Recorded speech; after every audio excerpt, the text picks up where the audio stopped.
Today? Oh, we can try that. Mine was yesterday, so. Yeah, I feel it. Where did you get to where I was?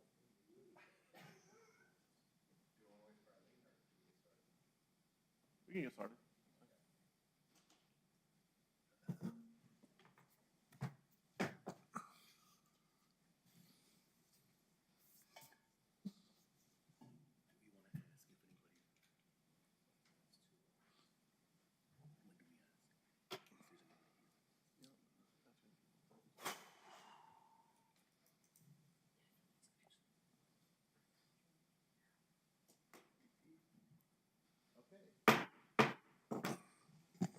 Good morning, and welcome to the December 14th, 2023 regular meeting of the Doña Ana County Planning and Zoning Commission. I want to wish our fellow commissioners and staff and everyone in attendance hopefully they're having a wonderful holiday season. And with that, let's get started. Would you like to call roll, sir? Commissioner Underwood, Present. Commissioner Montañez, Present. Commissioner Lear, Here. Commissioner Sargis, Here. and for the record, Commissioner Acosta, Commissioner Zerniak, and Commissioner Jimenez are absent. Okay. Right.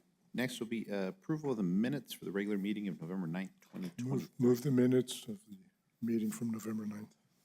Okay, got a motion to approve. Second. I have a second. I'd say all in favor signify by saying aye. Aye. All right. So the ayes have it. For the record, I was absent at that meeting. There are no old business.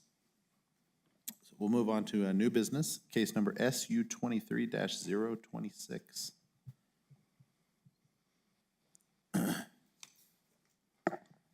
The floor is yours, sir.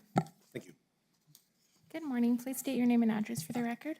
Christopher Valencia, 845 North Motel Boulevard. Do you affirm the testimony you're about to give is the truth under penalty of law? I do. Thank you. Good morning, Commissioners. For our first case this morning, I'm going to move this out of the way. Thank you. We have on the item number 5A, Special Use Permit 23-026. The owner and the applicant is Rochelle Elberg and Matthew Lengo. It's located at 9575 Baton Memorial West in Las Cruces, it's right off of US Highway 70. It's zoned to C1, a neighborhood commercial zone, and the request is for a special use permit to reduce the direct line measurement requirement of 300 feet to a residential area in order to operate the cannabis retail establishment.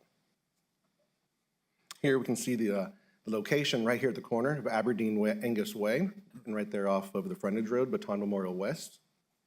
And right behind, and you'll see the zone map, we'll have land use aerial showing some residential behind it, but also a little bit of the description of the property. The subject property is 2.45 acres. It's located in, again, the C1 zone. And per the county assessor's office, the original building, the 245 square foot, was built in 1980. After upgrades and stuff, today's building measures at 3,342 square feet.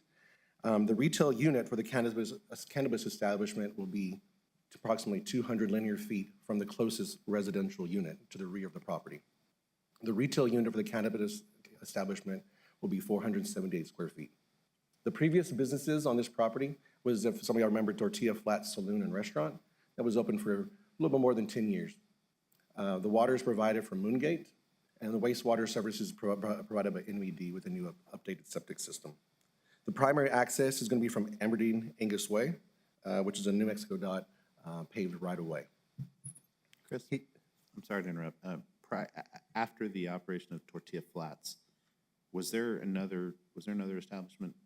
There's been it's gone through numerous hands. There was a gentleman, an older gentleman, that tried to put up a UFO, something with space.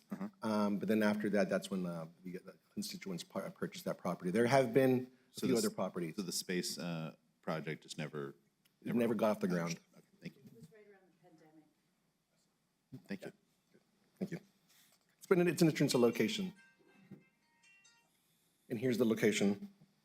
Tortilla Flats, now Aim High Enterprises, Aberdeen Angus Way here, and to the rear are where they have 5 greenhouses. Here's the zoning map. Here we see some light residential, medium density residential here in the dark yellow, commercial across the street, as well as mixed use. So it's definitely an array of mixed uses there in that area. On October 23rd, Ms. Elberg submitted the SUP application to reduce the direct line measurement requiring 300 feet to residential area in order to operate the cannabis retail establishment. The cannabis establishment will include the following hours, usually from 10 a.m. to 8 p.m., open all week. They're expecting 8 employees to be on site during operating hours. They're also expecting about 20 to 30 customers on average a day to visit, as well as the parking lot's going to be striped and prepared for 12 parking spaces and 1 ADA parking spot. In July, there was recommended Doña County Building Services improvements. They pulled permits to upgrade the bathroom, the electric, plumbing and flooring, paint, the ADA compliant signage, and there was also roof repaired. Here we see the overall site. Entrance off of Aberdeen. In this area here, they're looking at parking. And here is where they're proposed, but also built greenhouses, the 5 greenhouses. There were 14 letters of notification that were mailed out to the surrounding areas on November 13th. There was also a notice posted in the Las Cruces Sun on November 12th. And there were also signs posted on the property in a timely manner. We also have received 12 letters in favor of support of the SUP, and no letters of opposition were received. Here we're looking at the P&Z signs. They're on the establishment as well as on the entrance to the location. And here, zoomed in a little bit, this is the entrance, and this is the other building. This is the building where they have the other notification sign. Images of the subject parcel, top left corner. That's looking west on Baton Memorial Frontage Road. To the right is it's not their property, but to the rear of me is Aberdeen Way.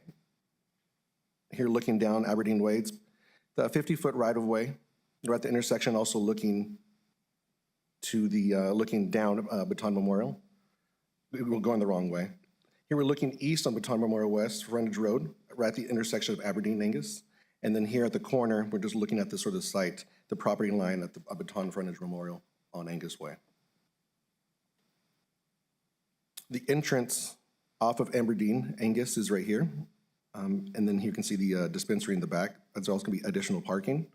And then back here is this image is Aberdeen, Angus Way at the residential property line. And if I'm not correct, this is the residential area. Is anybody living in this? Yes. There is someone living there? It's a rental property, and she approved, she's one of the persons that signed the letter. Great, yes, and they do have support from that neighbor. But there you can see it's built off, the privacy fence is built off of the property line with the 5 greenhouses. This is the view view west on Baton Memorial. To the left is US Highway 70 on this image. And this is 55 foot from the property line. There is a curb cut and a gate and a fence on that end. The constituents have mentioned that they will not be using this entrance, but if they did want to use this entrance in the future, they'd have to get a DOT permit, but they're not interested in that. It's about 55 feet from the property line. The applicable plans, policies, and criteria for the approval. Chapter 350 of the UDC 350-204 with the special use permit, looking at also 350-502 cannabis establishments, as well as a notice of procedure for special use permits. The 350-204D, looking at decisional criteria for special use permits, and we'll also be looking at the glossary of definition of a cannabis retailer. The criteria, talking of the decisional criteria for SUP, a proposed SUP must be consistent with the health, safety, and general welfare of the residents of the county.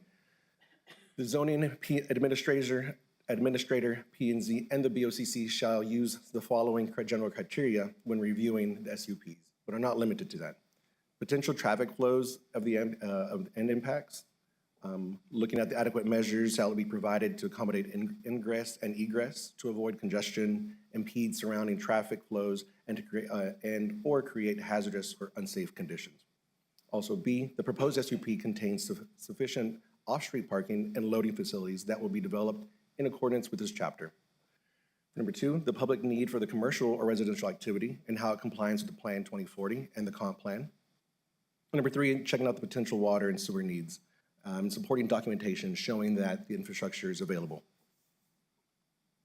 Number 4, we're also looking at the extent to which the capacity of the existing infrastructure, public facilities, and services are available.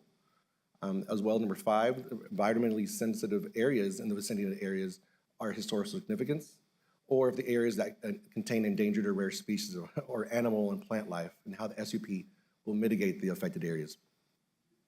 The impact of a proposed SUP because of its size and intensity on the surrounding properties, and how it provides a positive impact on adjacent properties.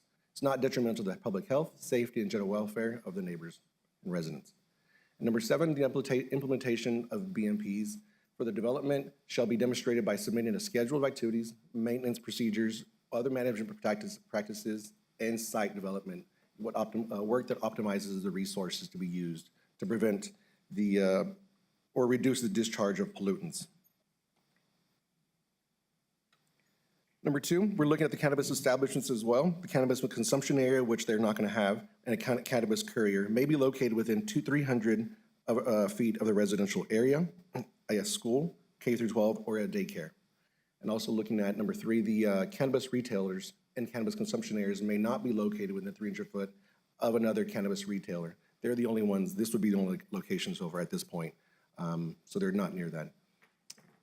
Also looking at the shortest direct line measurement to a residential area may be reduced by applying for a special use permit to be reviewed in the public hearing by the P&Z. Number 4, unless they're further restricted in the SUP, the cannabis retailers and cannabis consumption areas may operate during the following hours: between 7 a.m. and 2 a.m. of the following day, as well as the cannabis products can be sold off-site in consumption between the hours of 7 a.m. to midnight. Number 5, the cannabis producers and those who cultivate cannabis plants indoors and cannabis manufacturers must use industry standard techniques to minimize odors, toxic or noxious matter, such as carbon filters, and they must regularly maintain their HVAC systems.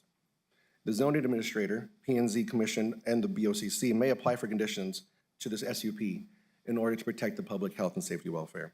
And for our definition for the 350-702 is a cannabis retailer is a licensed person that sells cannabis products to qualified patients, primary caregivers, reciprocal participants, or directly to consumers.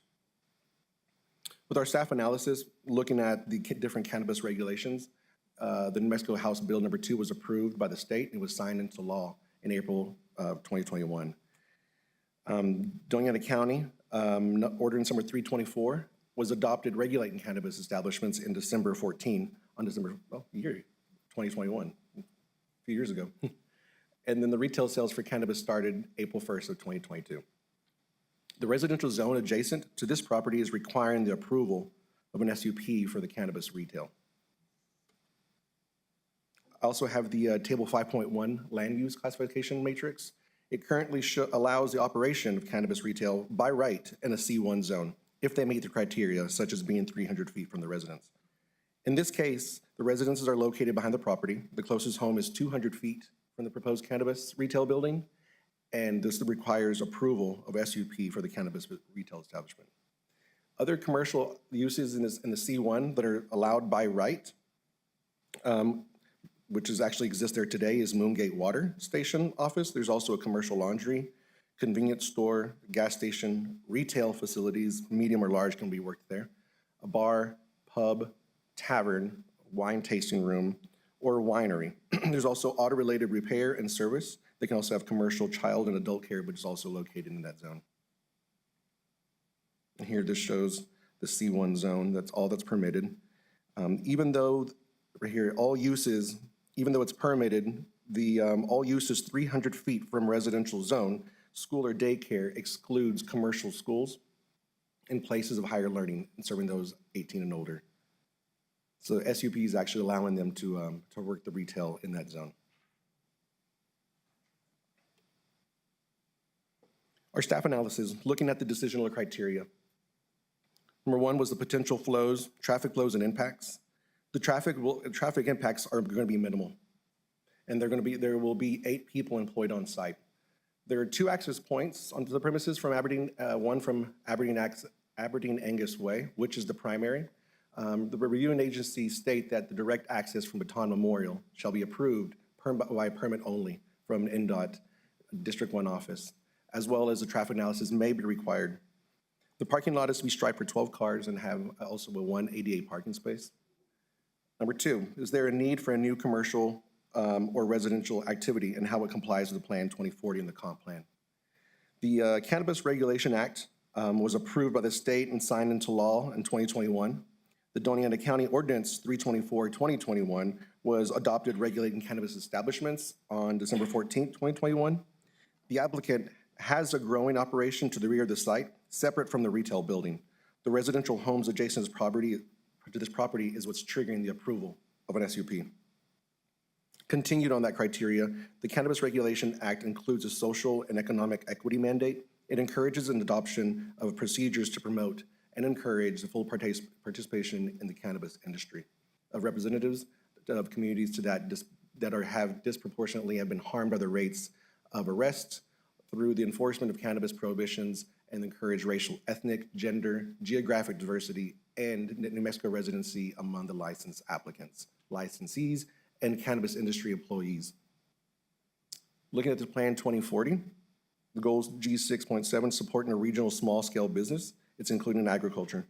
The county is already pursuing constructive initiatives and working with such entities as the Mesilla Valley Economic Development Alliance, the Green Chamber of Commerce, and the City of Las Cruces Department of Economic Development. Yet Doña Ana County lacks a strong environment for small businesses. It can establish a community network to build capacity within the cities, towns, and colonias via the business incubation and microloans. We also look at the decisional criteria, which is continued for G6, number 10, to keep money from leaking out of the county. Doña Ana County loses retail sales and some service offering to El Paso and Chihuahua. It needs to strengthen its retail sales and business-to-business sales and services in order to keep the money from leaking out of the county. And also looking at A6, number 10, we need to plug the leaks in sales and services. The county should do 3 main things to support local retail and business-to-business sales and the service, which is develop policies which enable businesses to locate in the neighborhoods so the customers aren't always at the retailer's doorsteps. Going back to the staff analysis, number 3, the potential water and sewer needs and the supporting documentation that shows the infrastructure is available to support this proposed use. The Moongate water will be provided at the property, and the wastewater are provided by NMED with an advanced and upgraded septic system on site. The extent to which the capacity of existing infrastructure capabilities and public facilities and services are available and are adequate to meet the demand generated by the proposed use. The existing infrastructure in place is there and it supports the proposed use. There's no evidence submitted here of endangered species or rare animals or plant life in that area. The impact of the proposed SUP, because of its size and intensity on the surrounding properties and how it provides positive impact on the adjacent properties and is not detrimental to the public health, safety, and general welfare of the neighboring residents. The traffic will be the main impact on the surrounding area. The applicant is anticipating 20 to 30 customers a day. Traffic analyses may be required if the expansion of the parking lot is proposed. The property will have to meet all security measures as required by the Cannabis Control Division, which includes security systems, digital video surveillance, commercial grade locks, and limited access to certain areas. The nearby surrounding areas do include, we talked about the gas station, Moongate Water Station, Family Dollar, Moongate Cafe. Their hours of operation will be from 10 in the morning to 10 in the evening. The implementation of BMPs and practices for the development shall be demonstrated in the submitting of activities, maintenance procedures, and other management practices. Applicant will implement the BMPs that are identified, noted and included in the reviews and conditions required for the SUP. For our findings, the property is outside of any incorporated municipal zone. Therefore, the P&Z Commission has jurisdiction to hear this case. For number 2, pursuant to 350-104, the administrative authority and duties of the Planning and Zoning Commission may hear and receive and make final determinations to approve of conditions, or deny applications for the SUP variances on the SUP. Number 3, the public notice requirements have been prescribed in the SUP. Pursuant to 350-204, the SUP meets the decisional criteria as the request is consistent with the health, safety, and general welfare of the residents of the county. Pursuant to 355-02, the G3 cannabis establishments, cannabis retail requires a special SUP in the C1 zone if the establishment is less than 300 from a residential area. Pursuant to 355-02, the cannabis establishment is not located within a 300 feet from a school, K-12, or even a daycare. The zoning administrator, P&Z Commission, Board of County Commissioners may apply conditions to the SUP in order to protect the public health, safety, and welfare. Based on our findings, this is staff recommendations. Based on our findings of the fact, staff analysis, and agency comments, the staff recommends approval, but with some following conditions of case SU, Special Use 23026, to operate a cannabis retail establishment. First condition is that the SUP is for retail only and not for manufacturing of cannabis products. Per Chapter 350-502, G2, it does not permit the manufacturing of cannabis products within 300 feet of the residential area. Number 2, we recommend access only off of Aberdeen Angus Way. And number 3, applicants shall apply for a discharge permit depending on their growing methods, if required by NMED. This is discharge permits for extractions for food and lotions and oils. This is just if they did apply for that, they'd have to apply for the discharge permit. And number 4, the site plans to comply with the UDC, the buffering and landscaping, parking and lighting, which is pursuant to UDC Chapter 350 of the site plan requirements. Thank you. This concludes my presentation. Thank you. Do you have any questions for me, or the applicants are here as well? I have a question. Yes, sir. They're going to have greenhouses behind this, according to the planning. Yes, sir. What's the definition of manufacturing? Thank you. It's a retail establishment, they're growing stuff, so I'm assuming that they're going to be picking and using those plants for their business. Correct. And that's sort of getting into a gray area with manufacturing, isn't it? Correct, yes. The manufacturing is something that has sparked a lot of concern in terms of what that is in terms of retail, in terms of production, but our definition for manufacturing, you could jump in if you could, Albert, which is manufacturing of cannabis products, not the actual processing of the plant. The plant, they can speak to the process. You have to pull it, hang it, let it dry, and then manufacture it into a product such as a cigarette or a joint or other types of products. But that manufacturing of the product shouldn't happen there. They can still process the plant and outsource it to further manufacturing, but you can't manufacture in a C1 zone. Okay. And that's just basically the manufacturing of a type of product. Yeah, You can grow it in that zone. Mm-hmm. You can produce it, you can dry it, but you just can't manufacture products. Yeah, basically, you can pick it, dry it, and sell it, and that's it. And then Anything sell it, beyond that- correct. And that's my understanding, is that you can sell it either in bulk or sell it to an outsourced manufacturing location that then manufactures the products. But they'll still be able to sell manufactured products as long as it's a. As long as they're not made. Correct, as long as they're not, they themselves, they do have the license to retail manufactured products, but they themselves cannot manufacture there. It does allow growing, and it does allow the production of marijuana products, but not the manufacturing. Thank you. Thank you. And then therefore, would the question about 200 feet versus 300 feet be resolved by that, by this prohibition of having, is that the point? Yes, it's the 200 feet. It's actually the direct line from the retail location to a residential zone needs to be 300 feet or more. But because the retail is only 200 and that they will not be manufacturing there, that helps their situation. So that's just retail is, we're asking for the SUP of decreasing that 300-foot line to Okay, 200. that answered my questions. Thank you very much. Yes. Any other questions from the commission? Thank you very much. Great, thank you. We- And like I said, the constituents are here as well, in case then they can yield any kind of questions if you'd like. We've, we've heard SUP cases before. Chris, I gotta say that was the most thorough staff analysis I've heard since. Thank we you. started. Yeah, their narrative was fantastic. I was really impressed with that. They also have 12 letters of support from the local area.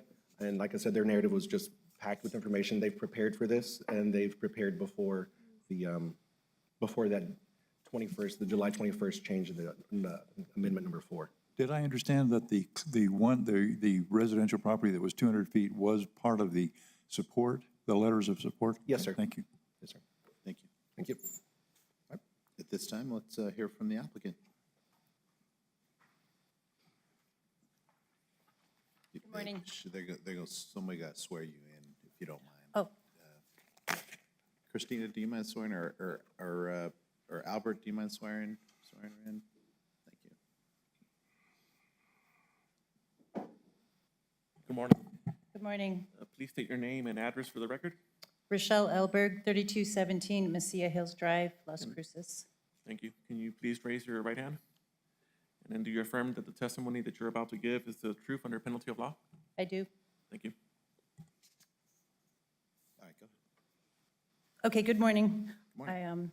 I don't have prepared remarks. I guess I didn't really realize that was part of it. But I guess what I'd like to say, in addition to what we've submitted in terms of our request, is I like to think of what we're building up there as kind of a table to, or farm to table, if you think of it in restaurant terms, but it's farm to retail. We won't have a consumption area, but we're all using all organic growing methods, and just really interested in building kind of a small boutique service for the locals. It's, Las Cruces has dispensaries everywhere, but there's nothing else up there on Route 70. And so we feel like it's a niche that we can fill. And I'm happy to answer any other questions you might have about our plans for the business. Rochelle, I had a question. One of the recommendations or conditions of the approval was that you were going to be blocking the gate on the driveway off of Baton. Was that something that you have already agreed to do? Or do you agree to do it? We do agree to do it, yeah, and we're happy to do that. We don't use that gate, and we really wouldn't want customer flow off of that road. It's much Okay, better off Aberdeen Angus. then that's my question. Thank you very much. What do you know about the UFO? Yeah, I was a little obsessed with it when I'd pass by it. Well, I'm actually working on designing a logo right now, and I'm putting a UFO in You're it. gonna keep the UFO thing? We're going to keep the UFO. That's really neat. The previous owner, I think his idea was to build a little retail store with space stuff. But he got his spaceship built and all that, and then the pandemic hit. And so he just didn't do anything with the property for a couple of years. And he decided to move on. But yeah, we're planning to use the UFO. We haven't figured out our name yet, but, Aim High is the company name, but we'll probably use a DBA for the dispensary, something space-related. Commissioner? I guess. The building that's within the 200 feet, do you guys own that, or does someone else own that? I own it. You own it. Is it a rental, or do you live there? No one lives there. It's just for the business. Is it a mobile home, or is it site-built? Can it be moved? It's site-built. It's an Adobe, well, I think is it Adobe or brick? Okay. Yeah, I'm trying to figure out on the 200 feet. I have a problem with precedent in going under the 300 feet that's in the Well, line. if you look at the building, it's a 3,300 square foot building. The retail is all the way in the front of that building. So the front door faces Baton Memorial West, and it's less than 500 square feet. Then there's a set of double doors, and then behind that is the processing area where we will have, plants drying, where we have our vault for storing product, commercial sinks, and et cetera, et cetera. And those improvements to the building are ongoing. We've got a number of permits already in with the county, and we'll likely need more. But the dispensary is all the way on the front of the building. So the question of that residential unit that's next, it's contiguous. It's all one single building. Is that right or not? Our building is one building, Okay, yes. okay. It's kind of a hexagon almost. It's kind of a funky shape, but it's all one building. I have a question. The property that is 200 feet away is to the north, is that correct? Okay. Yes, And it appears from the photos that there are 2 mobile homes on that property? correct. They are both occupied right now? Yes, and they both signed letters of support for us. Okay.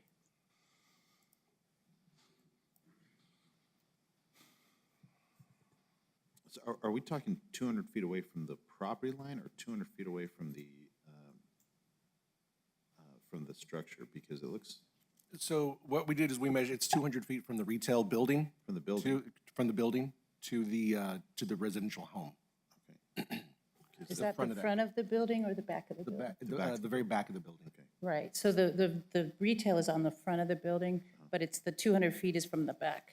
Yeah, we could definitely measure it from the retail establishment, which is in the front of the building, which is another 50 feet away.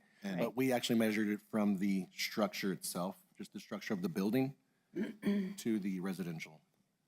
and you'll be growing south or north of the building. Yeah, the greenhouses have already been built. We have our business license for that activity. So there are greenhouses between the retail establishment already in operation, and those are a lot closer to the manufactured homes that are, or to the homes that are in question. That's right. It's surrounded by 8-foot fence with privacy screening, but those are already up and running. Understood. Thank you. They do have the zone and they are permitted to grow. They're just looking to sell the retail location there as well. I have a question for staff. The 300-foot space, is that, does that apply to the retail only? Or does that have to be 300 feet from the grow facility? I'm wondering what the statute, what that actually says. Chair, just to clarify, and so we're all on the same page, when it comes to a location that's going to have retail for cannabis, the distance is from property line to property line, not from building to residential building or to dwelling. I think we provided that distance just to provide some context on what the area was like. Yes, there is a 200-foot distance between the structures, between the residential structure and the proposed retail facility. But when it comes to having a retail operation, that 300-foot buffer is from property line to property line. That's why we're here today. When it comes to retail, then that's from building to building. So if the property across the street wanted to also do a cannabis retail shop, then they would have to provide a survey showing that they're 300 feet away from the building itself. But when it comes to retail to residential areas, it's from property line to property line. Rochelle, I have a question. Since we're talking about 200 feet from the building to the residential unit, do you have plans for growth, or have you thought about plans for growth in that area that would be at or less than 200 feet if you added on? We In have other no words, plans like that at this time. Okay, is there any objection to having maybe an additional condition that would say any addition to the building would be prohibited on that side that would restrict that or they would keep that distance where we're agreeing to allow it. So Commissioner Underwood, Chair Montañez, the growing operation of this property basically went in before the Board of County Commissioners adopted the new amendments.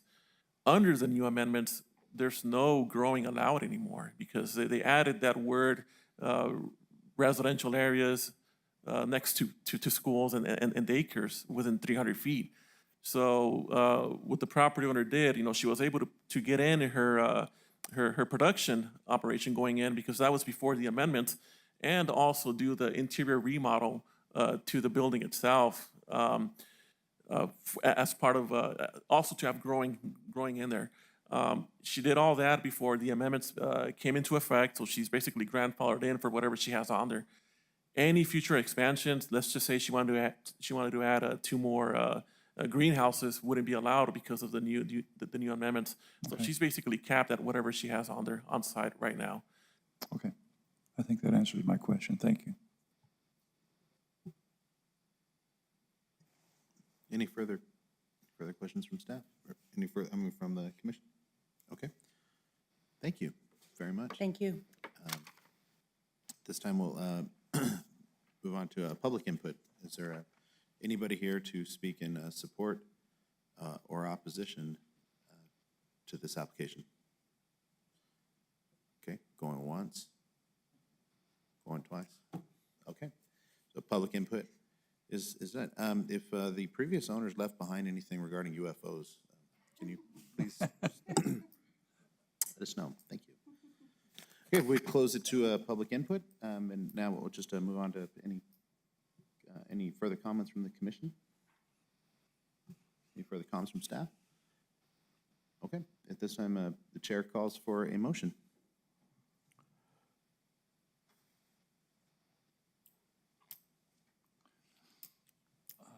Well, Mr. Chair, I will vote approval, or make a motion for approval for case SU 23-026 with the conditions as established by staff. Second. Motion by Commissioner Underwood, second by Commissioner Zargis. Is there any further comment? Okay, hearing none. Eileen, would you call the roll, please?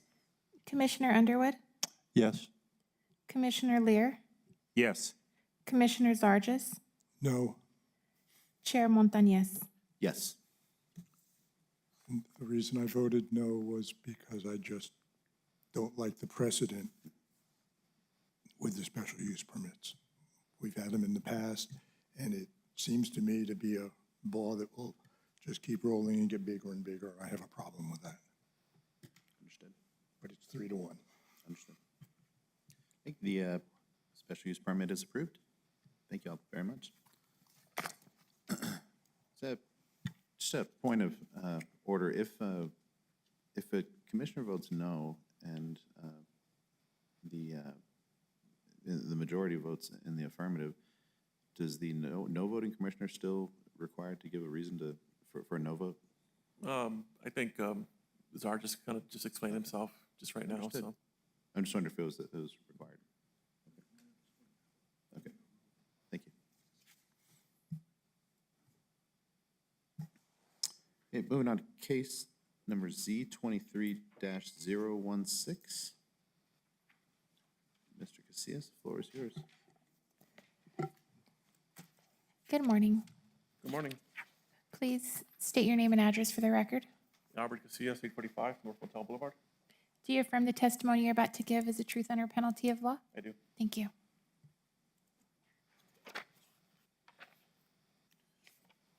Morning, Commissioners. Our next case is going to be a zone change under item 5B, and it's case number Z230016. We have the Tres Amigos Winery LLC being represented by Libin Underwood Engineering and Surveying. And the property's address is off of 1710 Summertime Lane. It's basically the Rio Grande winery that's located on New Mexico Highway 28.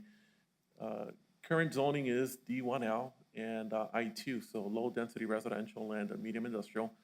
And it involves two properties. One of them, it's a 5.01 acre, the other one's a little bit less than 7 acres. And so the request is to downzone, to downzone the industrial and also to give the D1L property a C2 designation. This is going to be in order to develop an RV park with approximately 56 spaces in conjunction with the existing winery. Here we have a location map. So we have Highway 28 right here. This is summertime. That's basically the private driveway that they have going into those properties. This first highlighted property here, that's where the actual winery is. And then the property in the back, that's the D1L zone, which is pretty much, it's basically an alfalfa field right now. These two lots up in the front, that's where they have the existing vineyards.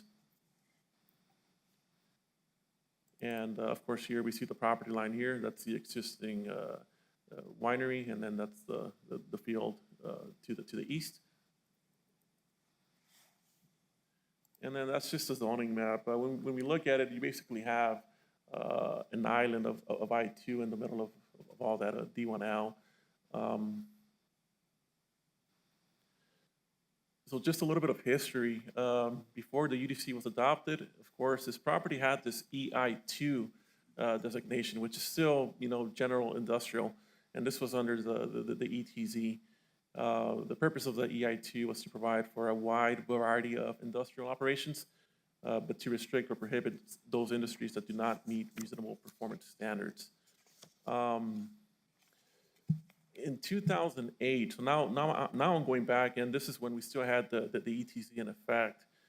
In 2008, we had a Mr. Philip Steele who got approval under the ETA for the 5.01 acre parcel to go from ER3 to EI2. That was to establish and operate the winery and tasting rooms. So you might be asking yourselves, well, why an industrial category? Well, in 2008, the ETZ did not have a winery tasting room designation. So the closest use that they were able to apply here was beverages, blending or bottling, baking products, candy manufacturing, tobacco products, dairy products, and ice cream. There was a category for that, but that was under the EI2 designation. And it wasn't until 2011 when there was an amendment to the ETZ ordinance, and that created the category for wineries and or wine tasting rooms. So for this one, they were basically saying, yeah, you can have that use as long as you get a special use permit and you have a commercial or industrial zoning designation. The property right now, it does have a site-built home. It does have the winery shop and storage warehouse. Those were built in 2005. And, canopies, and they also do the growing and harvesting of grapes on site. When the UDC was, when it was adopted on December of 2016, and the map of the zoning map of the Doña Ana County was approved, the subject property went from, of course, EI2 to, it got the I2 from the EI2. So that's basically why we have the I2 zoning on it right now. And this is just a conceptual, what the vision is for, from the property owner in regards to that RV park. This is current parking right here, right now, but they're proposing a couple spaces here. And this is was in the next to the winery that's zoned I2 right now, and then everything here on the rear, that's all zoned for D1L. But it's about 56 spaces. I'm sorry, Albert, can you go back one slide? The intended spot for the RVs is going to be east of the winery? So the squares are basically the parking areas. This is showing the proposed driveways into the RV park. So we have the existing winery here, and then most of the RV park is going to be on the property to the east, which is currently vacant right now. Let me go back to the zoning map real quick. So this is where the winery's at, and then that's the vacant part of it right here. Thank you.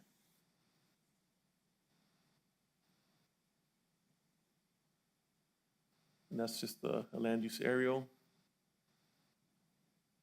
The next couple slides are just going to be pictures of the facility. So here I'm standing on top of that EBID ditch that's right across from the subject parcel. That's the entrance to the winery right now. It is paved. And then here I'm looking back onto New Mexico 28. And then here I'm basically at the end of the driveway, looking back. Of course, you see the vineyards to the right, the farm field to the west, and that's the winery right now. Here I'm looking into the existing parking area, and so basically, there's going to be some spaces here for RV, but most of it's going to be here towards the rear on that field. And that's just another shot of the existing business.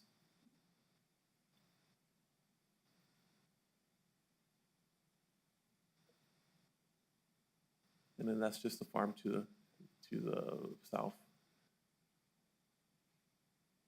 And here, that's just the property across New Mexico 28. It's just more farm field. Highway 28 looking north and looking south. So this slide right here just shows what we look at for requirements for zone changes. 17 letters were sent out. All the notification requirements were met. There was one letter in opposition received from one of the surrounding property owners. That letter is included in your packet. And those were the properties that were notified. So when we look at the decisional criteria, the applicant, it's not a residential development per se. It's an RV park that's gonna have 56 spaces, and they are not intended for long-term rental. There's not going to be any impact to demographics.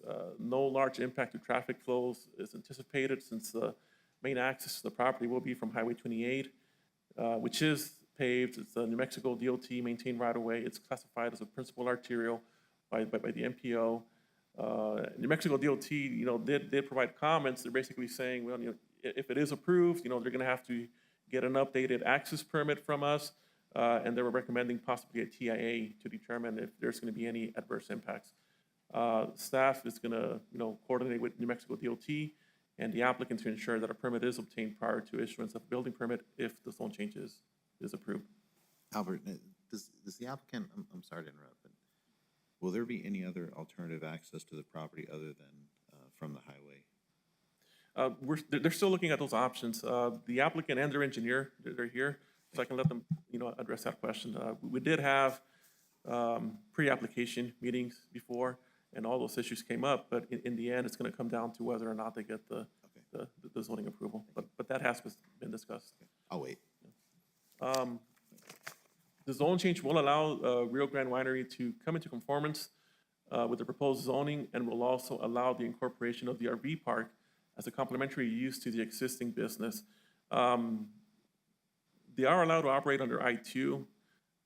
They're also allowed to operate under C-2. So, that doesn't really, make any difference. The difference is that they're basically downzoning to a C-2 designation. Water will be provided by on-site water wells, and the on-site liquid waste system will have to comply with all of NEMD requirements. There is sufficient infrastructure capacity for the proposed use, and there has been no evidence submitted that there are any endangered or rare species of animal and plant life in the area. Property surrounded by residential and ag development, the impact of the proposed use will be minimal. Buffer landscaping will be provided as required by code, and traffic generation will be accommodated by New Mexico 28 through an approved and updated New Mexico DOT driveway permit. I will point out that, currently there are RVs that pull up to the facility. So right now, he's just trying to, make something, better for them, give them an area specifically for RVs to park.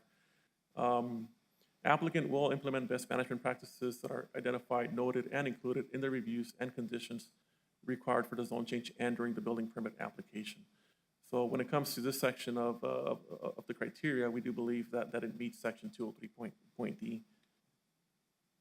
Under the comprehensive plan, you know, I've already outlined on the analysis that there's several goals that this request meets. There's a goal G 2.2 that ensures regulations support the plan requirements. There's this item in there about supporting regional small-scale businesses, including agriculture. So we believe this is in compliance with that goal. We have livability principle number 5, which is, you know, basically states to enhance economic opportunities, promote tourism assets, including the Camino Real and other regional attractions, look for opportunities to support innovative agricultural opportunities, particularly local commercial agriculture. We also have the El Camino Real Enhancement Plan. On there, we have this section on culinary tourism and agritourism. And under this plan, you know, we have the definition of agritourism, which is the act of visiting a working farm or agricultural operation to enjoy, to learn, to purchase, or to be involved in agricultural activity. The project purpose, of course, you know, it talks about the corridor, which is, you know, New Mexico 28, which is the Camino Real, supporting local farmers, supporting wineries, increasing consumption of locally grown food and wine, you know, attracting visitors, and increase visitor spending along the corridor. And we believe that, you know, by allowing the applicant to pursue his zone change request, it's going to meet some of those goals and project purposes that are already defined. When it comes to a sufficient change of conditions, the zone change is appropriate. Like I said before, it is going to promote agritourism that has developed along, you know, Highway 28. This valley has been producing wine for over 400 years and is currently a thriving industry. Wineries along Highway 28, you know, which include La Viña, Sombra Antigua, Zen Valley. We have a Mesta Vista Winery and Rio Grande Winery. You know, those are some of the wineries that are out there right now, including this one. The growing popularity of agritourism, further enhanced by livability principles that we have on the comp plan, which was adopted in 2015, can be considered a change of conditions, making the zone change necessary to allow flexibility and allow a commercial use that's going to complement the existing agritourism operation. To correct a mistake, I kind of touched a little bit on this right here. Like I said it before, you know, I gave the reasons of why the property kind of has that I-2 designation right now. You know, back in 2008, that was the only category that was allowed to have wineries through that bottling operation, you know, definition. And it wasn't until 2011 when they added that winery/tasting option. So when, you know, the UDC was adopted, you know, we gave it that I-2 designation. However, the most appropriate category probably should have been C2, which is what La Viña Winery has right now, and also Sombra Antigua. You know, that's the zoning designations that they currently have. We don't believe it's considered a spot zone. I mean, it's already I-2, and they're basically just downzoning to C2, which is, you know, less permissive. You know, it's going to have less of an impact on surrounding, you know, properties. And it is already an established use. The proposed zone change will provide an economic benefit to the community by attracting tourists to other local businesses in the area and further promote agritourism for RVers. I had Rebecca Martin from our GIS department just basically give us a map of the closest RVs and mobile home parks that are you know, nearby. If you drive down New Mexico 28, the first one you're going to see is going to be that Chaparral Park mobile home park, which is about, it's almost 2 miles away. You have Mi Palmita mobile home park, and then the Summer Winds mobile home park, a little bit more than a mile. So that just shows, you know, some of the existing parks that are nearby. My findings, they're included in your packet. Basically, you know, the zone change request meets the decisional criteria for a zone change under 203.D. We don't think it's a spot zone, and we believe that it's not in conflict with the comprehensive plan or any other plan that's out there. So we are recommending conditional approval on this request. We're basically, the conditions being that at the time of the building permit approval, the applicant's going to provide the appropriate buffer and landscaping as required by the EDC. and also to meet local and state requirements. Those are going to be met during the building permitting process. And by state requirements, I'm talking about the DOT driveway permit, all the permits from NMED and the Office of State Engineer as well. And that's the end of my presentation, and we stand for questions. Thank you very much, Albert. Mr. Chair, Commissioners? before I ask a question of staff, I need to disclose that my last name, I share the last name of one of the co-applicants of this, and also the next case, and I seek any objection to me hearing the case, asking questions, and passing judgment on it. If there's anyone either on the commission or present in the hearing, if they have any objection. I have no knowledge of this. I haven't had anything before, or except for this morning. So I have none. okay, thank you. And I do believe we've ruled on cases from this applicant as well, with you present.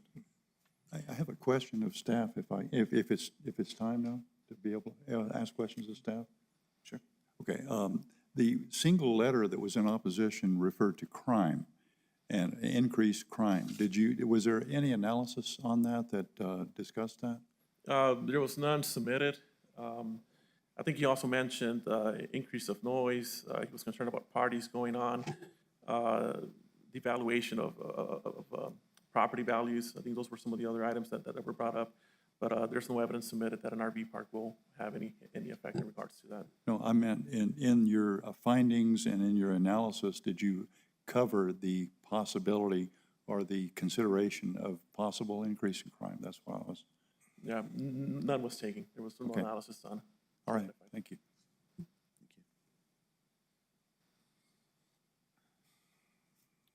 Any other questions from the commission? All right. Thank you very much, Albert. And we do have the applicant and the property owner here. At this time, we'll hear from the applicant. Thank you.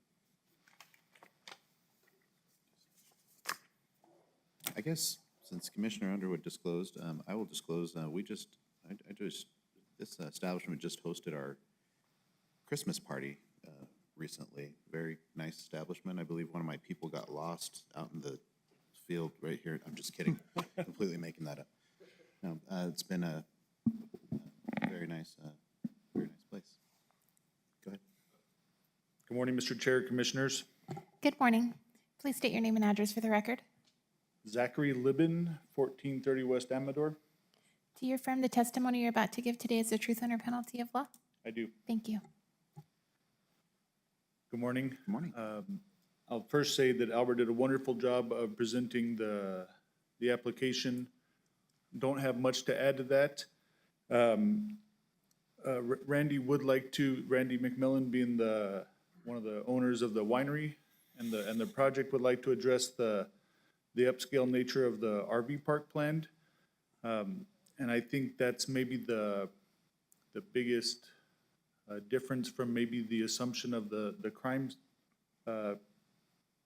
potential of a development. So we'll let Randy address the vision of the RV park.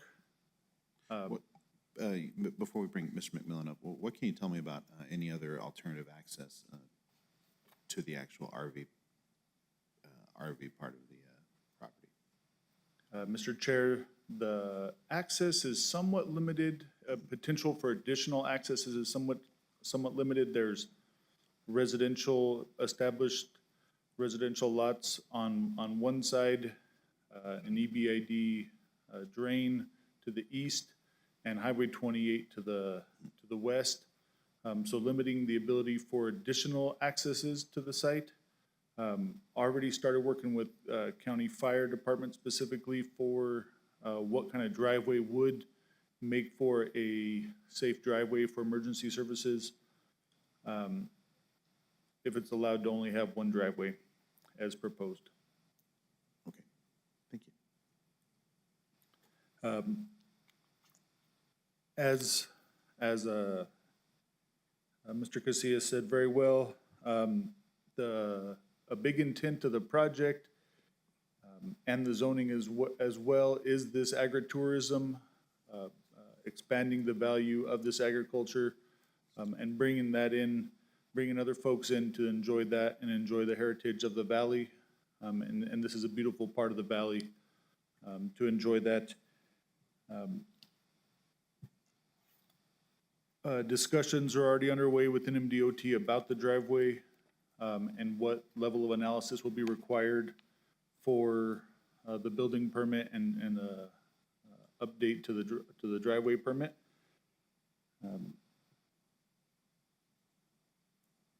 And with that, I think unless anybody has any other questions, we'll let Brendy. Is DOT potentially recommending a wider driveway for access? We have not got that level of analysis within MDOT yet. At the zoning phase, they made us aware that when it comes to the design of the RV park and the driveway, that some analysis will be required, and then discussions will take place of improvements. Discussions with, pre-application discussions with county fire and county staff.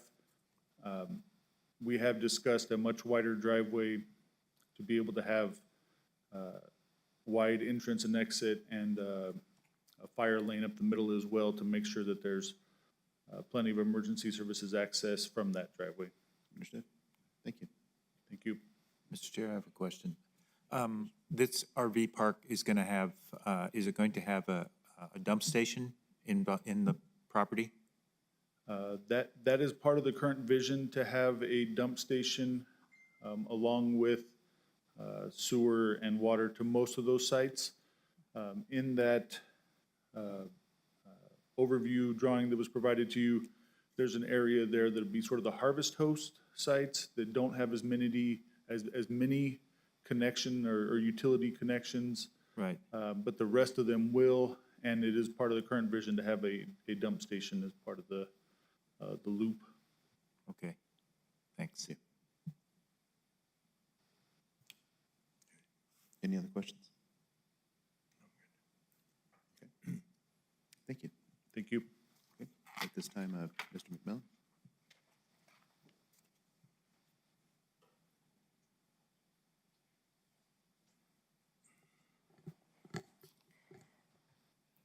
Good morning. We're going to swear you in. Yes. Please state your name and address for the record. Randy McMillan, 4902 Briaris Court, Las Cruces, New Mexico. Do you affirm the testimony you're about to give today is the truth under penalty of law? So help me God. Thank you.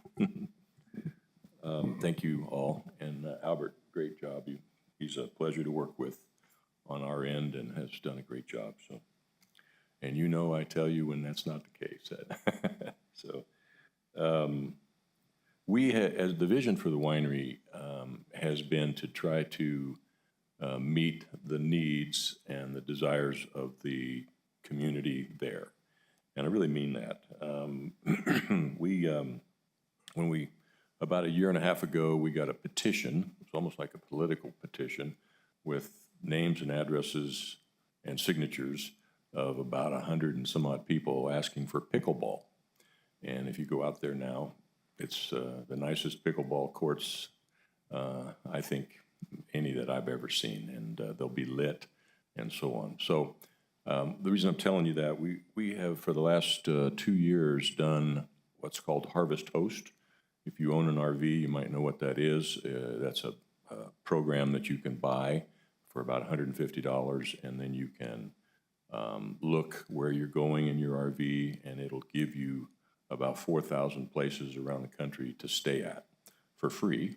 There's no hookups, but you can stay there. There are wineries, farms, breweries, that kind of thing. And we have just really had a number of great people that come there.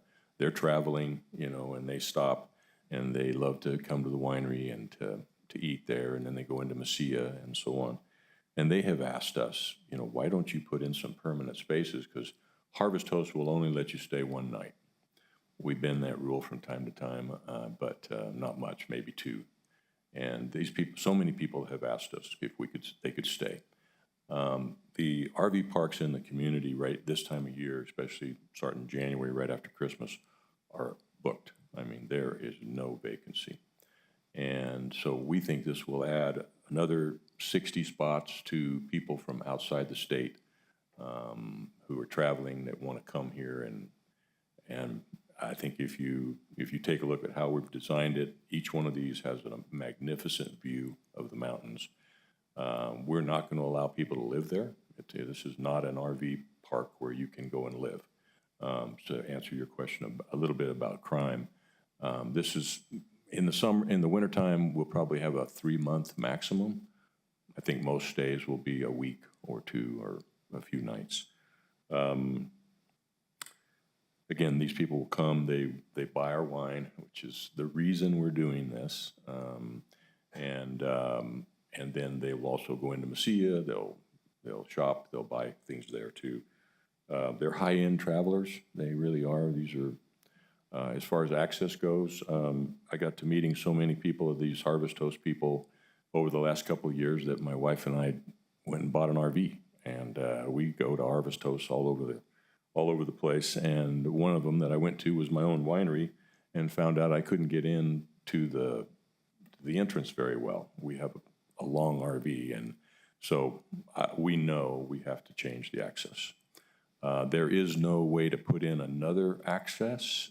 I say no way, there's always, I guess, a way, but where the ditch is on the north side, we would have to rip out the entire irrigation system to put in another access over there. So the fire department has talked to us about widening, which we need to do anyway to get RVs in and out safely, including mine, widening the entrance, and so the access will be covered. So if there's any questions, I'll be happy to try to answer them. Yeah, I have a question. You mentioned the Harvest Host program, and that's, people stay supposedly for one night. And that's free, because they pay that annual fee. Right. Okay. I take it, most of the people who are going to be staying there are going to be paying to stay there. Yes, oh yeah. Okay. Yeah. Will you still have spots for the Harvest Host people? We absolutely will. Okay. And if you see those spaces that are real close to the winery, there's Yeah, about I 10 saw of them. those. They are going to have water. They're not going to have sewer, Okay. but they're going to have water and electric. And there are Harvest Hosts that do, if you do provide water and electric, you can charge $20 a night or $25 a night, something like that. And that's, so right, Yeah. see those spaces that are close to the, Yeah, right, it's yeah. a house, but now it's a clubhouse. It's, no one lives there. Right. Those spaces won't have sewer. And the sort of circular thing in the middle of the field there, what does that represent? A pond, That's a pond, okay. Yeah. All right, that's what we're thinking of a water feature, a pond. Okay. And if you see where we have, you may ask, why did you put those spaces so far out? If you've been to the winery, the view from the winery is spectacular. The mountains are just amazing. And we've taken RVs and trucks out there and parked them where those spaces are, there's no effect on the view. It's so far away.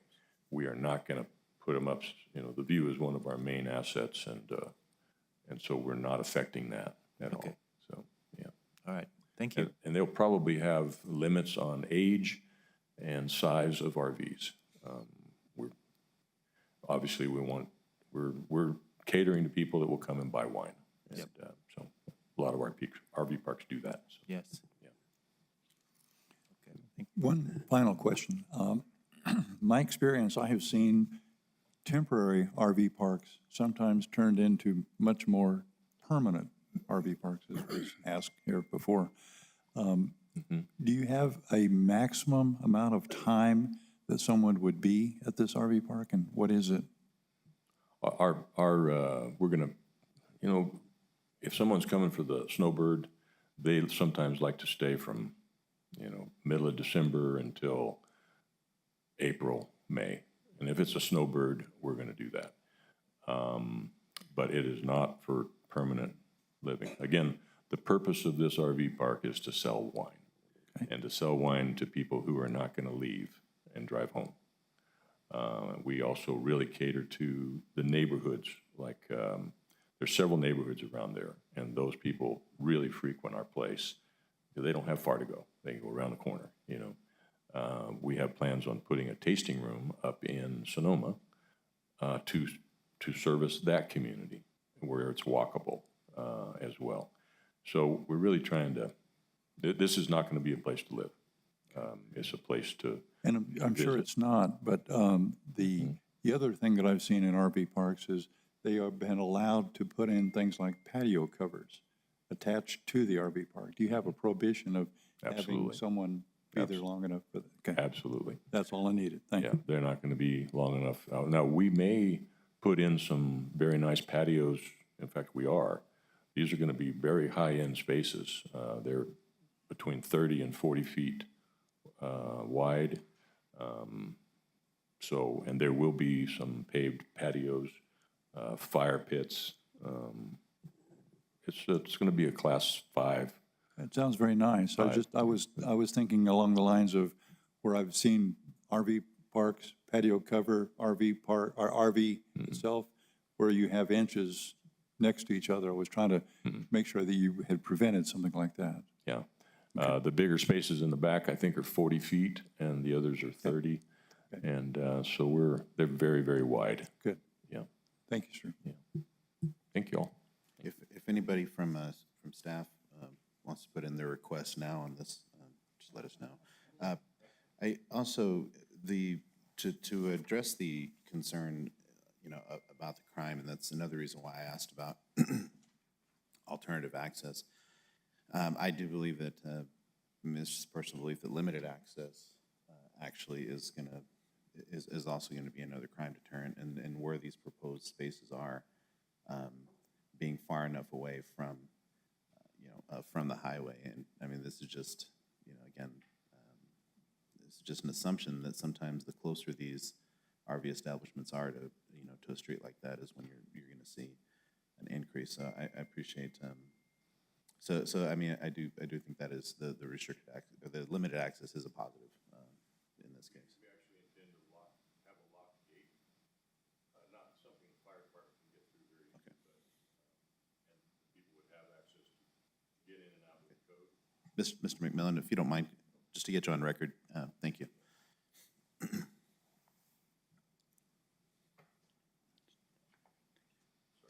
That's okay. A lot of RV parks have a gate and with a code on it, and we intend to do that so that people can't get in after hours and can't get out unless they have been given the code. Understood. Thank you. Okay, very much. And Commissioner Lear, thank you for asking and clarifying that circular. I thought that was one of those crop things. You know where I'm going with that. Thank you very much. Yes. All right. This time we'll move to public comment. Is there anybody here to speak in favor of this proposed zone change? Is there anybody here in opposition? Okay. So any other public comment? Going once? Going twice? Yes, ma'am. Ma'am, I'm sorry. We'll have to have you. Yes, we have to have you go to the podium. Thank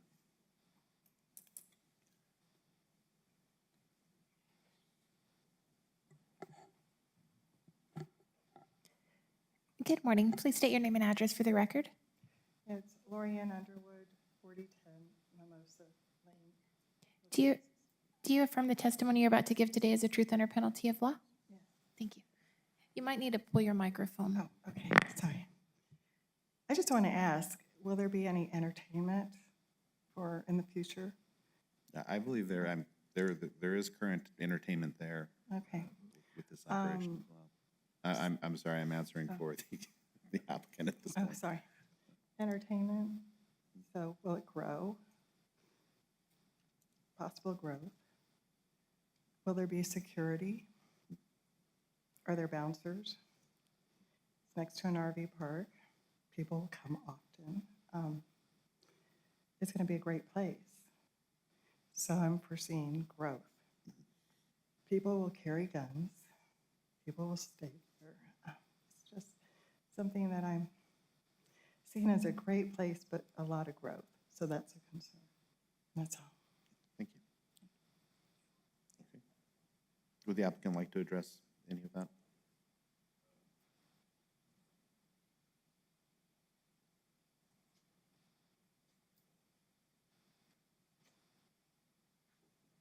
we've been there for 4 years now, I think. And no, we do not have bouncers. We don't sell hard liquor, and we can sell New Mexico hard liquor. We choose not to do that because that's not who we are or what we're trying to do.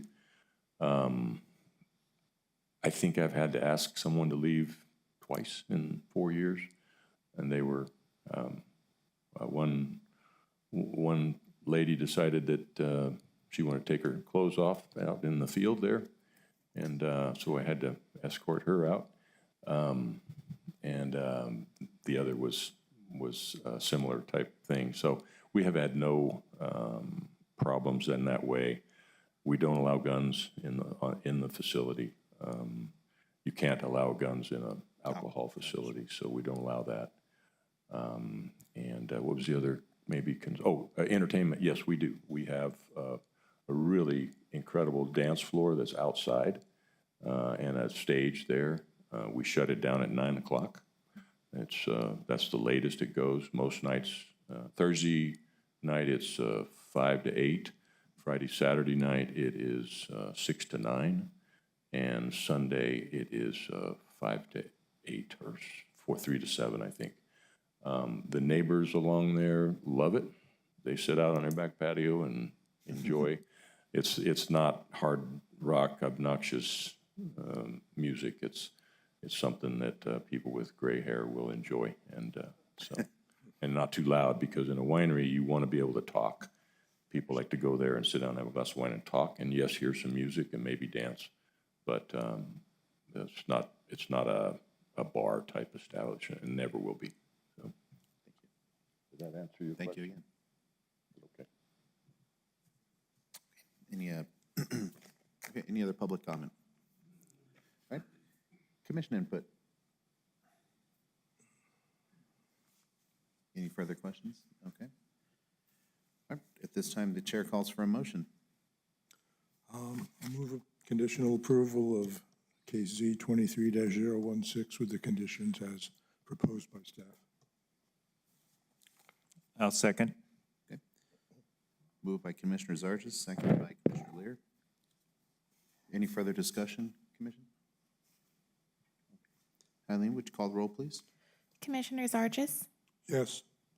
Commissioner Lear, Yes. Commissioner Underwood, Yes. Chair Montañez. Yes. Thank you. Okay. Thank you very much. The zone change is approved. And we'll move on to, is everybody good? Does anybody need a break? You need a break? Okay. This time, we'll just take a 5-minute break, please. Thank you all very much.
Welcome back, everyone.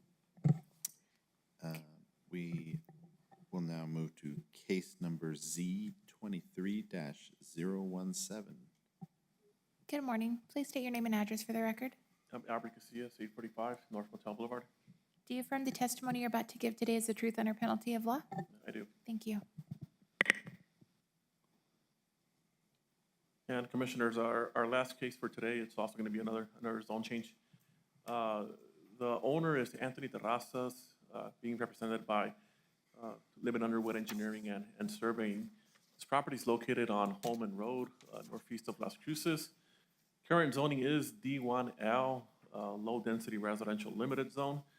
And the request is to go from D1L to D1 on this property that's about 6.86 acres. The difference between D1L and D1 is that the D1L only allows for site-built homes or manufactured homes that are basically ground set on the property. D1 would allow for mobile homes. And that's basically the request today, to be able to put mobile homes on this property. This is the location map, and I do apologize, I had the wrong one on your case analysis. But this is the correct location map off of Holman Road. We basically have Flatland Road right here, and it's in that vicinity. When you look at the aerial, of course, it's just, right now, it's just a vacant property. The zoning map here, it's, you basically see the 6 acres, and they're surrounded by D1L. When you go to the south, of course, there's that D1 designation. There's a few T3 zones in there, and then the green, it's a T2. So anything that's not that doesn't have the lines going through the coloring map, it's basically allows for mobile homes right now. So prior to 2017, this property was zoned ER 3/4 residential district, which also allowed for single-family site-built homes and low densities together with the other, recreation facilities. No mobile homes were allowed. On December 13th, when we adopted the zoning map, that ER 3/4 transferred over to D1L, which is almost basically the same zoning district, which still, prohibited mobile homes. So back in 2007, I feel like today I've just gone back in history, a few times. But back in 2007, there was a county-initiated zone change. This was due to the extraterritorial zoning boundary having to be adjusted by an annexation that was done by the city of Las Cruces. Back then, we had to maintain that this 5-mile buffer around city limits. So every time that, the city went out there and annexed a piece of property, we had to extend that buffer and then basically go from PD zoning to ETZ zoning. And that's basically what happened in this area. Back then, the subject parcel that's here today did have that performance district designation prior to the ETZ zoning, and PD did allow for mobile homes. The affected properties were located, the total area was about, a little bit more than 8,000 acres north of the city of Las Cruces, near the Holman area, Flatland Roads, westward across Jornada Road to north of Delray Boulevard, which, included the subject parcel here today. And like I mentioned before, the PD zone did allow for mobile homes on properties. So this was the expansion that occurred back in 2007. There was a couple tracts here were annexed by the city of Las Cruces. That was the original boundary here. So because of this annexation, we had to extend that buffer, to meet that 5-mile radius around the city of Las Cruces. And the subject parcels here, around this area right here. This is the site plan that was submitted by the applicant. It depicts the 6 acres, the 6.8 acres that are out there, but also his future plans of developing the lot as a family claim of exemption. So whether or not the zone change passes, that has no effect on the applicant's ability to submit for a family claim of exemption. The only difference is that, you know, if the zone change gets approved, then he can put mobile homes out there. If it doesn't, then he has to either build a home or do manufactured housing that's going to be ground set on the property.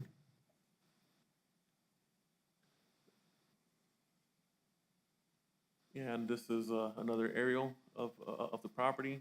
We basically, they have an easement through the southern property line that goes all the way to Holman.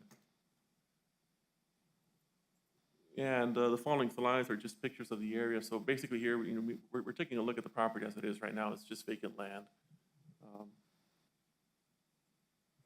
And on this one, you know, I'm just kind of getting a larger overview of the area. The subject parcels, you know, somewhere here on this area. I'm standing here on Flatland Road, kind of just looking north from there. Whirlwind Road, that's kind of like the axis that's there right now. So I'm basically here standing on Holman Road, looking west. And that's a picture of Holman Road, looking to the north and looking to the south. Some of the, you know, surrounding areas out there, I mean, we saw kind of like the existing homes that they're at the entrance of Whirlwind. And then this picture down here, this is from Flatland Road, which already has mobile homes out there. And then just the additional pictures. Once again, you know, when looking at zone change requirements, you know, these are the decisional criteria that we have to look at. 14 letters were mailed out, so we met all of the, you know, the notification requirements. No letters in opposition or in favor were received for this case. Here's another picture of the sign,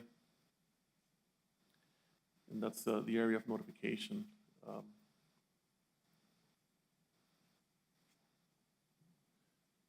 So under D1, the applicant's proposing 5 residential lots, potentially 5 residential lots, being, you know, 1 acre and 2.87 acres in size. This is going to be for family members, so no large impact with, you know, with the additional 5 residential lots. We don't think there's going to be any impact to demographics, and no large impact to traffic flows is being anticipated. The zone change is going to provide additional affordable housing options to the owner's family members. With or without the zone change, like I explained before, the applicant can still apply for that claim of exemption. Moongate Water will provide water out there, and they're going to have septic tanks on site. There is sufficient infrastructure capacity for the proposed use, and no evidence yet of any endangered or rare species of animal and plant life in the area. We looked at the photos. We know there are similar existing residential uses, you know, within the area of the proposed zone change. There's not going to be any significant impact on surrounding properties, you know, according to the applicant. The applicant states that they will be using best practices during construction of the summary or claim of exemption, you know, if that ever goes through, and through the building or mobile home permitting process. And so we do believe that the, you know, that the request meets this section of the code. The comprehensive plan, there's a few items out there, but the one that I want to point out, it's going to be the G4.1, providing marketable and affordable housing. So the zone change, we do believe that it meets this section of the code, just providing a more cheaper way of the applicant to provide dwellings for family members. When we're looking at the change of conditions, the zone change is appropriate as there is compatible existing residential development and zoning designations. There is a need for affordable housing. You know, it is apparent during the current inflationary times right now, and the applicant would like to utilize the property for 1 acre lots for family members with the option of being able to provide mobile homes. I said it before, you know, I mean, it was zone PD, you know, years ago. We did do that county-initiated zone change, you know, to comply with the 5-mile buffer. And back then, it went from PD, which allowed for mobile homes, to ER 3/4, which didn't. And, you know, that was approved by the authority.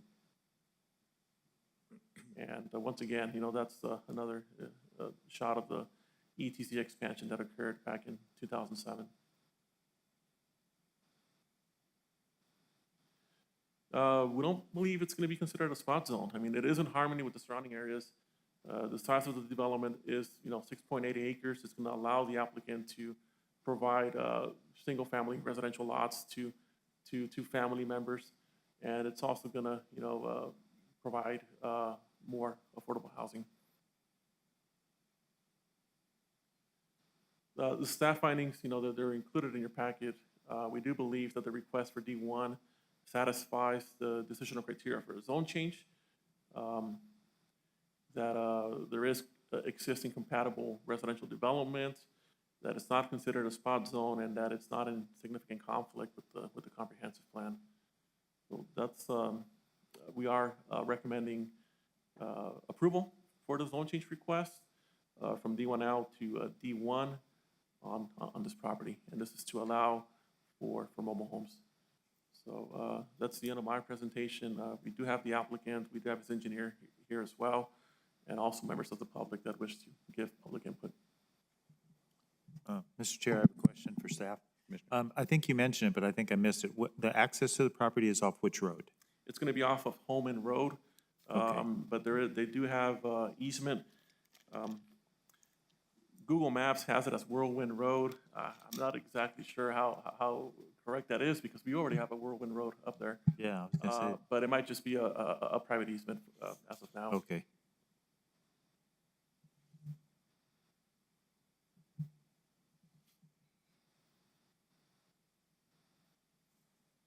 And we do have the applicant here as well.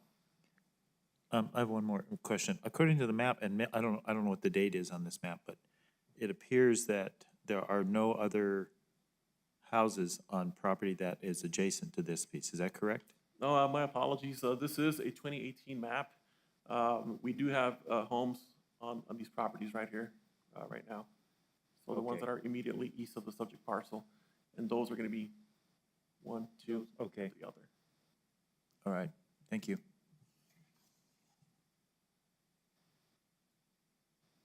Any further questions for Mr. Casillas? All right, thank you very much, Albert. At this time, we'll hear from the applicant.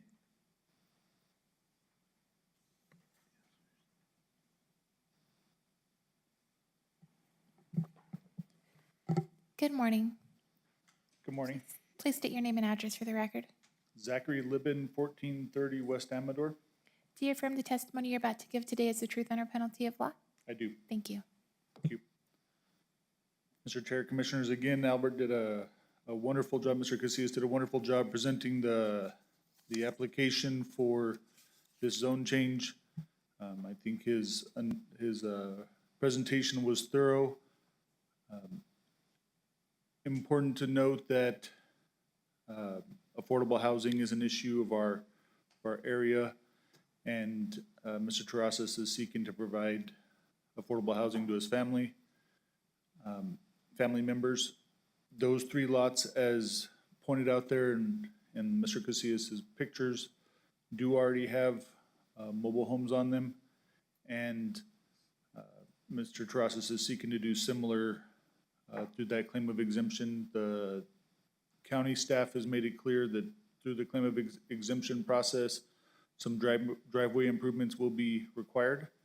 There are existing easements for access, but it is not proposed to be a dedicated road.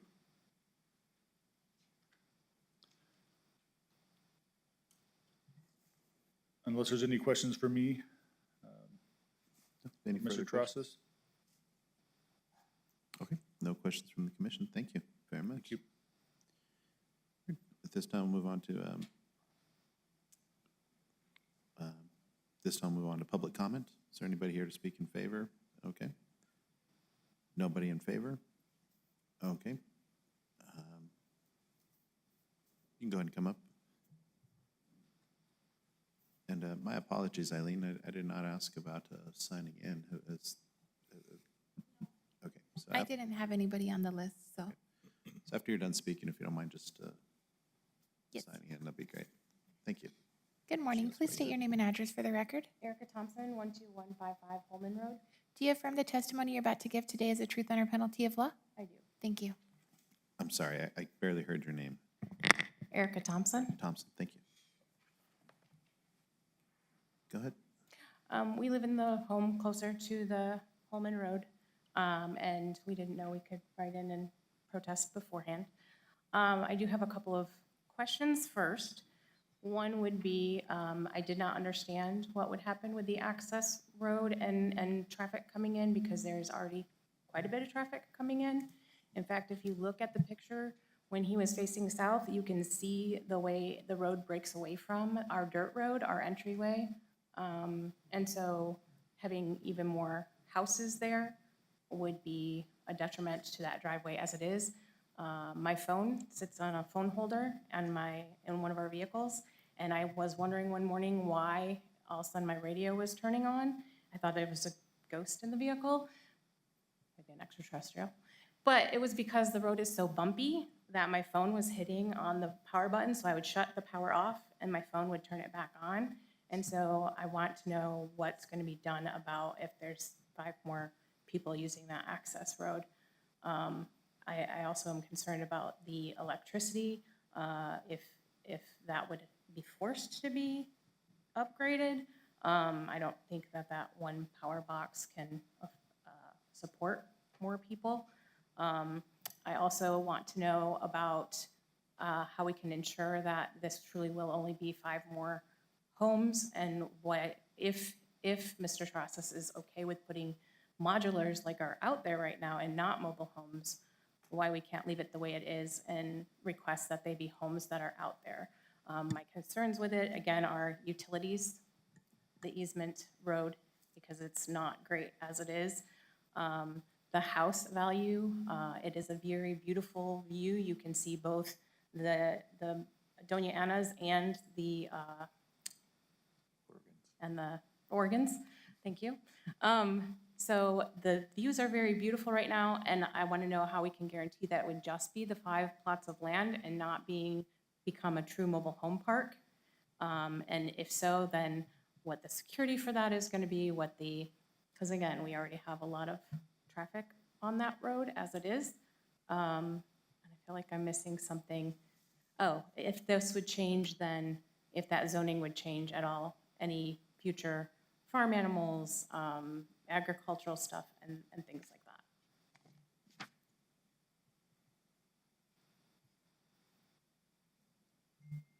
that. Chair, just to address, some of those questions. The 5 lots, they're going to be capped by the zoning designation that's already out there. It is a 1 acre minimum. I believe the applicant's doing 4 1-acre lots and then just 1 2-acre lot. So he's basically already capped by the zoning designation. Traffic-wise, if the applicant moves forward with the family claim of exemption, there's going to have to be an analysis done for road access, and that's going to be up to their engineer to basically provide us with an analysis with cross-sections of what type of road improvements are being proposed to serve, the family lots. So that will have to occur down the road once they, decide to move forward with the family claim of exemption. When it comes to animals, currently, if you do have if you're under the D1 or D1L zone, both zones, and if you have more than 1 acre, you are allowed to have horses out there. So a lot of it is based on the zoning designation, which D1 and D1L does allow for, and also the acreage. But at least when it comes to large animals, I believe that with at least 1 acre, you're allowed to have two large animals, so 2 horses, which they can have if they split up the property, or even you guys. If you guys wanted to keep a horse out there, it's still the same. So having 5 more houses back there and the road the way it is, you're saying that something will be done to see, especially for like emergency vehicles and everything, the road is already getting torn up. It's going to be looked at. Yeah, our claim of exemptions, summary subdivisions, or just any subdivision in general, does get reviewed by not just community development, but we also send out the review to county engineering, county flood, and the fire marshal. So they're really critical about being able to provide access to fire emergency vehicles. So all that will have to be considered, as they move forward and, they come up with their design for the road. Still, my current desire is for it to be continued to be modular homes, not mobile homes. Thank you. Thank you. And we can have the applicant So address. D1L and I mean, both zonings wouldn't have any effect on modular versus manufactured, would it? You get permanently set manufactured homes out there already. Yes, that's right. But from the submittal, the applicant was wishing to put mobile homes. So that's the main issue. All right, thank you. Any further public comment? Okay.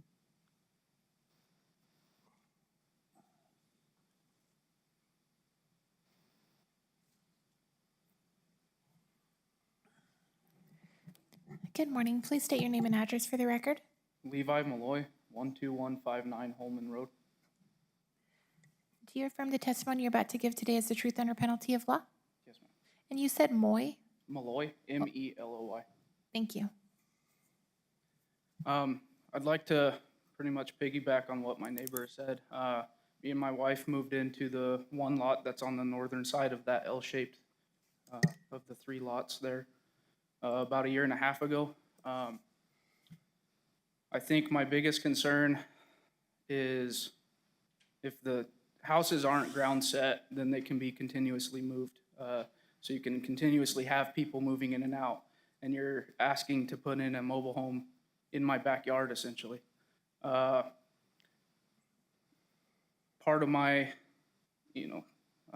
problem with this is I work out of town, and my wife is there by herself, and I'm worried about safety, for one. And at the moment, like my neighbor has stated, there is a lot of traffic going in and out on our private easement road. And another concern is, where are they going to get access to the mobile home park, or to where the mobile homes are? As there's an easement on the south side of the lots, and there's an easement that runs north and south between the 2 lots and the 3rd lot on the east side. I think as of now, that's pretty much all of my concerns. Appreciate it. Thank you. Okay. This time, would the applicant like to address any of these concerns?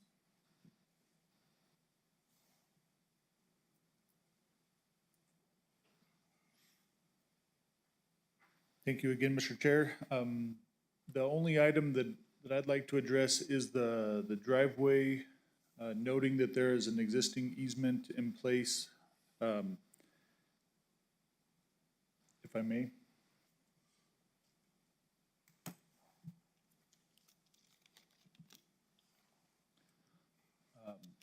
There is an existing easement to access the property, and it was sold with that as his legal access. As noted, there will be required road improvements specifically for adequacy for emergency services and emergency vehicles like a fire truck. And those are going to be required by the county engineering for the claim of exemption. Whether it's approved for mobile homes or not, based on the zone change. And so that road will have to be improved to have this family claim of exemption, including the driveway, but will remain a private driveway. And with that, I think it's appropriate to let Mr. Terrasas address his vision for what he has planned. Thank you.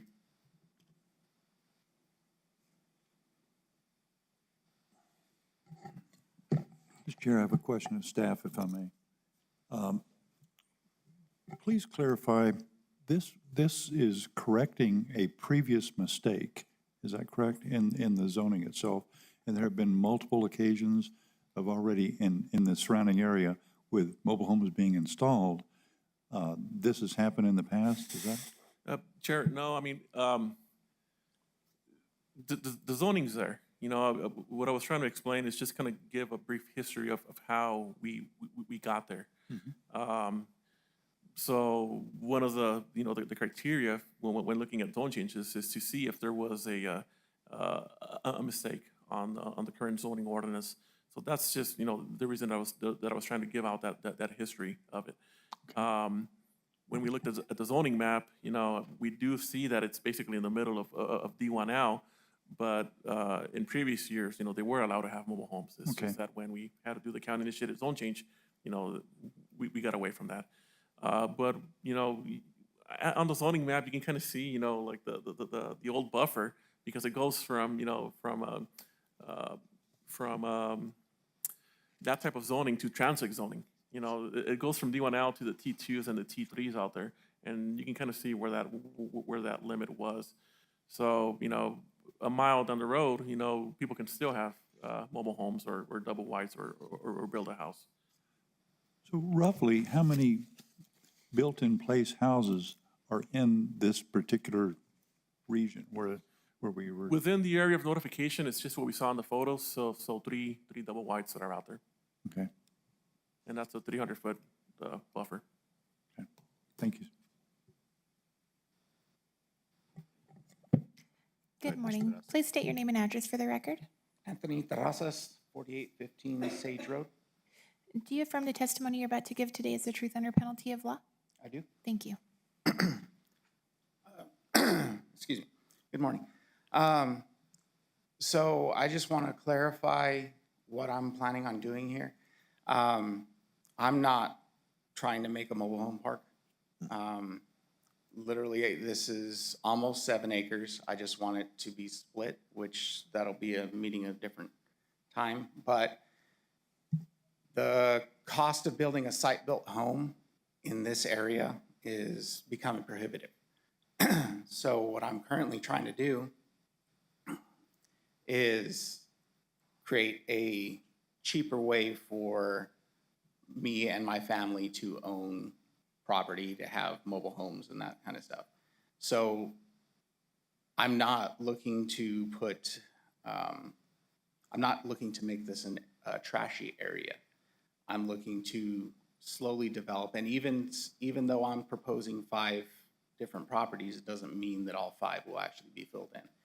The larger property would be getting a mobile home, and another property yet to be designated, if the split is approved, would get a mobile home. But the other 3 properties will probably remain vacant for the time being.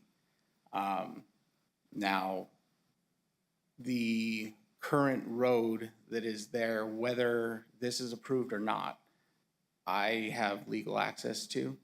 And if this is approved, it'll actually get better because I have to run utilities through it, which means I have to fix the road. If none of this happens, then nobody's going to fix the road. This is a private access road. This is not a county road. As far as electrical, I will have to have El Paso Electric bring in more poles and everything. But again, whether this is approved or not, that is the same case. Electricity is not currently fed into my property, which means El Paso Electric has to do what they have to do to bring in electrical. Same thing with water. But if it's not approved and it remains vacant, then the road stays how it is, and the property will probably be fenced off with private property signs and just left vacant. Any questions? Thank you. Any questions from Mr. Terrazas, for Ms. Terrazas? All right, thank you very much. Thank you. Okay. At this time, any comment from the commission?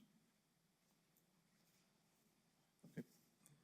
All right, chair calls for a motion. I'll move, based on findings of the staff I would move that we approve case Z23-017, a zone change from D1L to D1. Second. Moved by Commissioner Lear, second by Commissioner Zargis. Is there any further comment? Eileen, would you call the roll, please? Commissioner Lear, Yes. Commissioner Zargis, Yes. Commissioner Underwood, Yes. Chair Montañez. Yes. Thank you. Okay, application is approved. Where did my agenda go? Hold up. Sorry about that. Oh, yeah. This time we will move to administrative approvals. Chair, we have none today. We have no administrative No, approvals? no Okay. presentation. Yep. Okay. Our next item is staff input. Chair, we will probably, our next meeting will probably be the annual business meeting next year. We have, this will be the last meeting of the year for 2023.